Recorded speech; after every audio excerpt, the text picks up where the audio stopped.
hope you had a great weekend. Um, our weekly tip's going to be a little bit different. Not that we're not going to have a part one or part two, but we are going to kind of go back a little bit to some fundamentals. And so let me start off with a story, as I like stories. Let's see here. Okay, so I want to kind of create a reminder for you, for everybody that's been kind of in and out of the pack leader universe for a while. Kind of how I got into all of this so long ago, and that was because my wife and we had a horrifically misbehaved puppy that we got. Y'all all know Diego, or you've heard me talk about Diego and so forth, and he passed away a number of years ago, and myself and my family were working up. I'm laughing because I think it's more myself than my family that we're working up to a place to where we're going to get another dog. I don't know when, y'all. Okay, sometime this year, but it probably. I think I just committed myself there, but it'll be probably sometime this year. Now. However, let me talk about Diego. Okay, Diego as a puppy. All right, Diego was his personality in general was pretty dominant, very smart, highly driven, very strong-willed. And so as a puppy, he was a mess. I didn't know what the heck I was doing. I had not really been officially training dogs. I didn't really even get into that world. The only type of animal training that the experience I had before was doing some work with some horses that my dad and my stepmother had, and just working with them on the ground and in the saddle. And actually, I'm a lot better on the ground than I am in the saddle. But that's my only real experience. Everything else that I had was that I'd been doing was teaching and training and coaching people. And so Diego, I mean, he chewed everything. He barked at everything. He was a bundle of crazy energy that needed that to go somewhere productively for him. And he chose destruction and obsessive barking and so forth. And so one day I came home from work and kind of, saw the destruction and chaos that I came home to. And I kind of had, I don't know, the straw that broke the camel's back, if you will. And I got a leash and I put him on a leash in the living room and I said out loud, Diego, you are now a horse and I am training you like a horse. And I got some success from that, and enough success to where that propelled, if y'all, again, know the Enneagram and know me, that propelled my Enneagram 3 into wanting to learn and wanting to be the best trainer or parent that I could be for Diego and to achieve good behavior instead of bad behavior. So I threw him on a leash, and then we started our process. And Diego lived to be 15 years old, and he worked for Pack Leader for 10 of those years. And even in the last week of his life, where he was blind, he couldn't hear, his nose still worked, and he was still learning and still doing, because that was part of his nature. He always wanted to work, and he found harmony in that.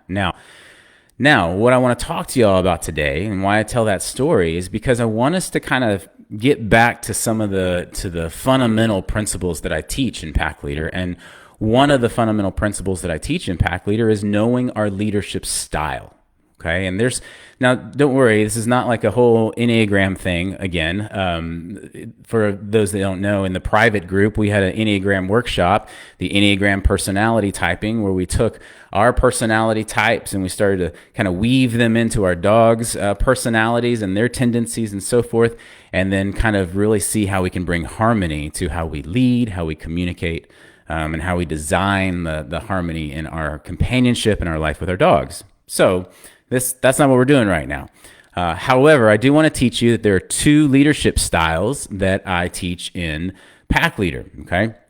And not just knowing yourself and your personality type, but knowing your communicative tendencies, and even with our dogs or other people, how we have a tendency to lead as well. This was something I had to learn in my own life. So in Pack Leader, we have two leadership styles primarily, okay? And those leadership styles are the functional leader, Okay. And the behavioral leader. So some of y'all have gone through my training. You've heard this. We've gone through it. We've really worked through it and digested it and applied it to our routines and schedules and behavior and so forth. Okay. For those of y'all who don't know, all right, so this is going to be really important because it's going to bring some clarity potentially to how you engage with your pup. So we have functional leader and we have behavioral leader, all right? The first one, I want to address that one, the functional leader, okay? I like to have nicknames for these two leadership styles, and in the functional leader, I like to nickname the functional leader the engineer, okay?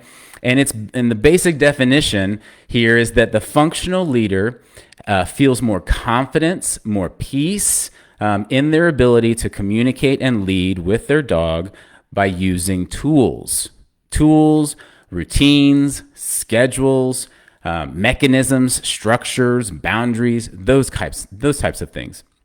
They like this in their own life, and they express that naturally in their relationship with their dog the same. Okay. The other thing about the functional leader or the engineer is that the engineer typically pursues, kind of sees their reality and pursues achievement and goals and accomplishes their objectives through linear thinking. Okay, so their brain is in a line, and so essentially what that means is if you're putting together a bookshelf that you bought from IKEA or Target or whatever, and you're going through those instructions that you're going to go 1, 2, 3, 4, 5 and so forth.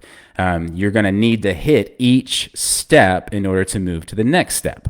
Okay, that's important. There's some peace, some calmness, and rigidity in that linear thinking. Okay, well, let's move on to the behavioral leader. The behavioral leader, or AKA the hippie, and this one is me, by the way. The behavioral leader or the hippie, well, the opposite is true. They feel more confident, more calm, more at peace, they have more ability in their mind to leading and communicating with their dog without the use of tools, okay? Through other types of tools like spatial authority and body language and posturing and space. Oh, I said that one. Space and eye contact is a big one. The praise and affection and how that's being used. Okay, so the hippie or the behavioral leader also in the way their brain processes and expresses this leadership, it's abstract in thinking. Okay, so it's more kind of all over the place, and then they like to grab things and bring them in and then create, in their mind what that formula is. Now, and this has happened so many times throughout my career with behavioral leaders, you put that formula in place, steps 1, 2, 3, and 4, and the behavioral leader, if they don't see value or a whole lot of value in step 2, then hey, let's just leapfrog right over that and go to step 3. I mean, who needs step 2? They often kind of address things like that, and they're very creative in all of that. Where the engineer is creative, but they're creative in their linear way of thinking. Okay, so less flexibility. Now, why I'm describing these two is because I want y'all between now and then when I come in a part 2 on Wednesday, I want y'all to take these concepts of the functional leader and the behavioral leader, the engineer and the hippie, linear thinking, abstract thinking. Okay. Being creative and not so creative. All right. Those and one is not better than the other. Sorry, I'm getting distracted by Megan's comment here.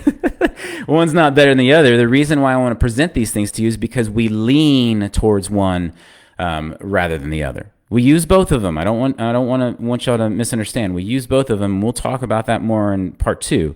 But I want y'all, for your homework, I want you to kind of observe how you engage with your dogs.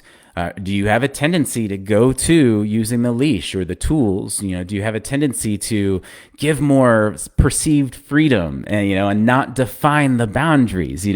Which one are you leaning towards? The linear thinking or the abstract thinking? And then when we come into part 2, then I want to show y'all how we bring harmony to that in practical application. Okay?